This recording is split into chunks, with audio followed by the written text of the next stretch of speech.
Tignan ang mga laruan sa iba at tukuyin ko kung napakikita ng magandang ugnayan ng magkakapitbahay. Kulayan, thumbs up kung napapakita ito at thumbs down naman kung hindi. Number 1, pagbibigay ng pagkain.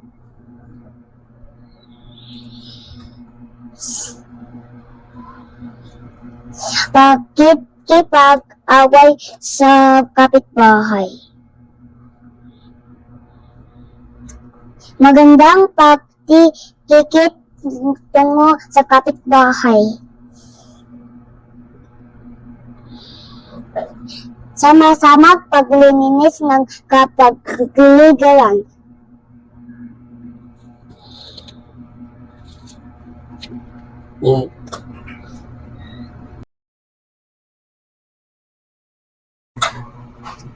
Complete the following sentences.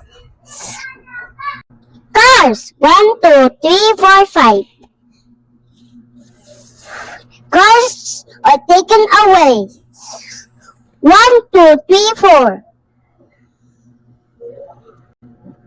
Cars are left. 1. Guavas 1, 2, 3, 4, 5, 6, 7, 8. Guavas are taken away. 1, 2, 3. Guavas are left. 1, 2, 3, 4, 5. Marbles 1, 2, 3, 4, 5, 6.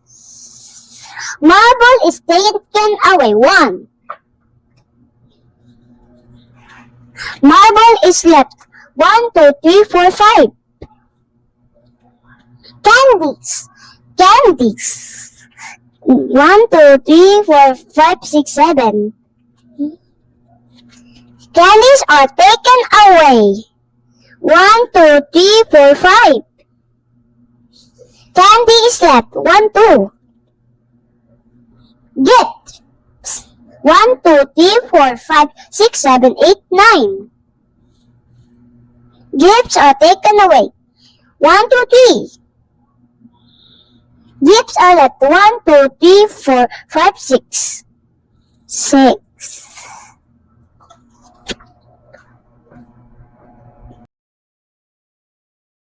Basahin ang pangungusap. Hanapin ang mga pangalan sa pangungusap. Bilugan ang pangalan kung ito ay pangtangi pronounce. Salunggutahan kung ito ay pambalana common noun.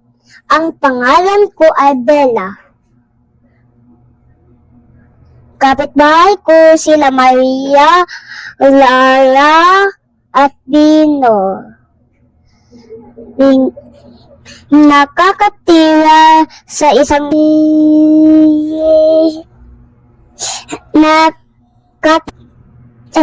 tapos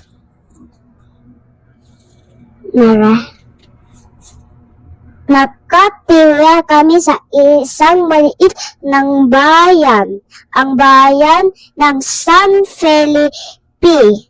Kami ay mga mag-aaral sa San Felipe Elementary School.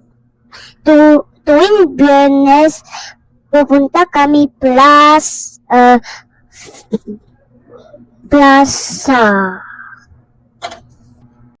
Mga pangtangi or proper noun. Bella, Maria, Lara, Bino, San Felipe Elementary School, Bernets. Pambalana or common noun. Kapitbahay, bayan, mag-aaral, plaza. Ang paborito kong lugar sa aming pamayanan ay ang dagat. Tuwing pupunta ako dito, natutuwa ako sa malawak na karagatan at sa tunog ng mga alon na tila musika sa ating padinig. Pamisan-misan lang kami makapunta sa dagat dahil madalas busy ang aking mga magulang sa trabaho, kaya mas masaya ang bawat sandali kapag naroon kami. Kaming dalawa ng aking kapatid ay masayang lumangoy at naglalaro sa buhangin. At minsan ay gumagawa kami ng kastilyo mula sa buhangin. Kapag andito nagpiknik kami sa tabing dagat, nagdadala ng pagkain, prutas at inumin. At nagkatuwaan habang nag-usap tungkol sa aming mga karanasan.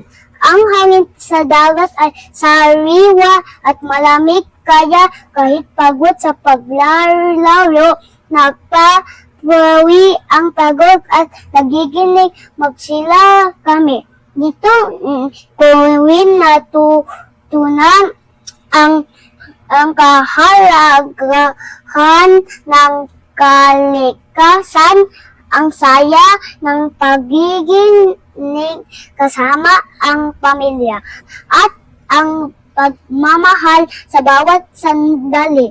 Kahit minsan lang kami makapunta, bawat pagbisita sa dagat ay nag-iwan ng hindi malimutang alala at napakalaking kasiyahan.